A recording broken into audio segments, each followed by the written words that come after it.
c'est avoir tous les instruments qu'il faut. Nous sommes dans Nombre chapitre 31, verset 6. La Bible déclare, lorsqu'il voulait aller en guerre, l'armée de 1000 et l'armée de 12 000, lorsqu'elle est partie en guerre, la Bible déclare ceci. Moïse leur a dit, vous ne pouvez pas partir sans les instruments dans la guerre. Ah, vous ne pouvez pas partir dans la guerre sans les instruments. En premier, il les a dit ceci. En premier, vous devez avoir avec vous un sacrificateur au milieu de vous. Moïse leur a dit, parce qu'on a dit l'armée de 1000 et l'armée de 12 000, elle doit revenir. Mais qu'est-ce qui a fait que cette armée puisse revenir? Parce que Moïse leur avait dit dans le verset 6, Nombre 31, que vous devez aller avec un sacrificateur. Vous devez être accompagné d'un sacrificateur. Oh, vous devez être accompagné d'un sacrificateur. Pourquoi le sacrificateur était là? Parce que le sacrificateur représentait en premier degré la présence de Dieu.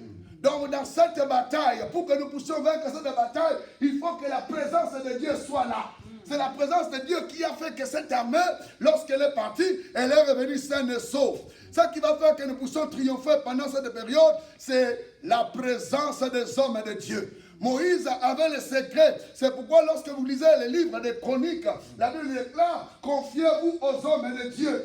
Confiez-vous à ces sacrificateurs. Confiez-vous aux hommes de Dieu. En cette période, maman Fabio, ce n'est pas une période où tu dois te distraire, à écouter à gauche, à droite. Tu dois demander les hommes de Dieu. Parce que lorsque la présence d'un homme de Dieu est au milieu de vous, vous avez un homme de Dieu dans l'église, dans votre maison, oh, vous avez déjà l'avantage sur l'ennemi. Je dis bien, puisque vous avez déjà un homme de Dieu au milieu de vous, Moïse leur a dit, vous ne pouvez pas partir après lui, vous devez partir avec un homme de Dieu.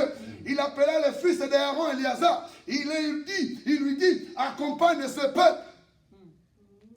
C'est pourquoi lorsqu'elle est partie en bataille, elle est aussi revenue, parce qu'il y avait la présence du sacrificateur.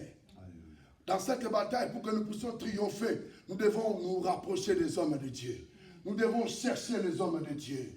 Nous devons chercher qu'est-ce qu'est les hommes de Dieu. Parce qu'en ce moment, Dieu peut parler à un serviteur de Dieu. Parce que Dieu peut révéler. Ah, la Bible déclare, l'Éternel ne fait rien sans révéler à ses serviteurs. Il y a toujours un serviteur que l'Éternel peut révéler quelque chose. Puisque toi tu te confies à cet homme de Dieu, il peut aussi te révéler, comme l'homme de Dieu avait dit à cette femme, puisqu'il y a la famine dans toute la ville, toi donne-moi seulement un peu de pain, toi donne-moi seulement un peu de gâteau, tu verras ce qui viendra. Puisqu'elle avait écouté l'homme de Dieu, la Bible déclare pendant 3 ans et demi, cette femme dans sa maison, l'huile et le pain, l'huile et la farine ne manquent point. Puisque nous écoutons les hommes de Dieu, voilà pourquoi quand il y aura la maladie, quand il y aura la sécheresse, quand il y aura la mort, puisque nous avons écouté les hommes de Dieu, nous ne mourrons pas, nous n'allons pas mourir, parce que nous avons écouté les hommes de Dieu. Amen. Ah, maintenant, le monde est ça bien. Lorsque tu es en train d'écouter les hommes de Dieu, dans cette période, c'est une période sensible où toi tu dois chercher pas autre chose. Tu dois chercher à écouter les hommes de Dieu. Tu dois chercher à appeler le pasteur Miguel, pasteur Bondela Panangaï. Il a eu mon corps, nous avons encore ça quelque chose. Alléluia. Vous devez partir avec les sacrificateurs. Et les sacrificateurs est parti avec eux. La deuxième chose, il leur a dit, vous ne pouvez pas partir comme ça. Il appela un homme et il lui équipa de 2 trompettes. Il lui dit, tu dois amener les ustensiles sacrés. Et lorsqu'ils sont allés en bataille, ils sont revenus sains et saufs. Et la Bible déclare, et ils sont revenus. Pourquoi ils sont revenus? Parce qu'ils avaient les ustensiles. Les instruments sacrés. Aujourd'hui, si on peut faciliter cela, quel est l'instrument sacré que nous avons, qui nous donne la victoire? C'est la parole de Dieu. Dans cette bataille, je vous dis, parce que la parole de Dieu est la base de toutes choses. Jean chapitre 1, la Bible déclare au commencement était la parole. Et la parole était avec Dieu. Et la parole elle-même, elle était Dieu. Il n'y a rien de ce qui existe sans la parole. Toute chose vient de cette parole. C'est pourquoi pour aller vaincre dans cette bataille, nous devons voir avec nous la parole. Nous devons voir avec nous la connaissance. C'est la guerre des mots. C'est la guerre des paroles. Coronavirus, c'est un mot, c'est une parole. Ce sont des phrases qu'on a composées. Coronavirus s'élève. Nous, on doit élever la parole. Matthieu chapitre 4, verset 4. Jésus-Christ face à Satan. Satan lui élève la parole. Lui aussi, il élève la parole. Et il a vaincu le diable à cause de la parole. Si nous pouvons vaincre dans cette bataille, nous devons voir la parole.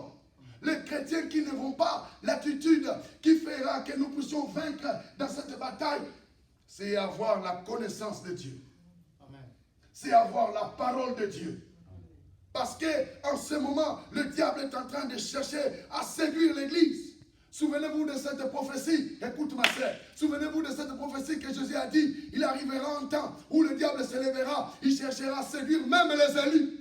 Nous sommes dans cette génération où le diable cherche d'une manière et autre à séduire même les élus. Les élus ne pourront plus croire que Jésus guérit. Les élus ne pourront plus croire que la parole guérit. Les élus ne pourront plus croire qu'aller à l'église, c'est perdre du temps. C'est ce que le diable est en train de chercher à faire croire. Il est en train de chercher à séduire le monde. Il utilise plusieurs moyens. Il utilise plusieurs voies pour séduire l'église. On veut nous faire croire que cette maladie ne peut pas être guérie. On veut nous faire croire qu'il n'y a aucun médicament qui peut guérir cette maladie. On veut nous faire croire qu'il n'y a aucun vaccin qui peut guérir cette maladie. Mais aujourd'hui, je suis venu te dire, notre vaccin, c'est le nom de Jésus-Christ. Notre guérison, c'est le nom de Jésus-Christ. Notre miracle, c'est le nom de Jésus-Christ. C'est le nom de Jésus-Christ qui guérit. La Bible déclare, par ce maître ici, nous avons été guéris. La Bible déclare, par aucun autre vaccin. La Bible déclare, par aucun autre nom. La Bible déclare, par aucun autre médicament. Mais par le nom de Jésus, tout genou doit fléchir. Et par ce maître ici, nous sommes guéris. C'est le nom de Jésus qui guérit. Donc il faut avoir la connaissance. Vous ne pouvez pas aller en bataille sans la connaissance de Dieu. Parce que vous allez vous rencontrer avec l'ennemi. L'ennemi vous dira le contraire. Que moi je suis le plus fort. Pendant qu'il n'est pas le plus fort. Pendant qu'on a vu dans Daniel, la bête, la quatrième bête, malgré ses 10 cornes, il n'était pas le plus fort. On l'a lié par après.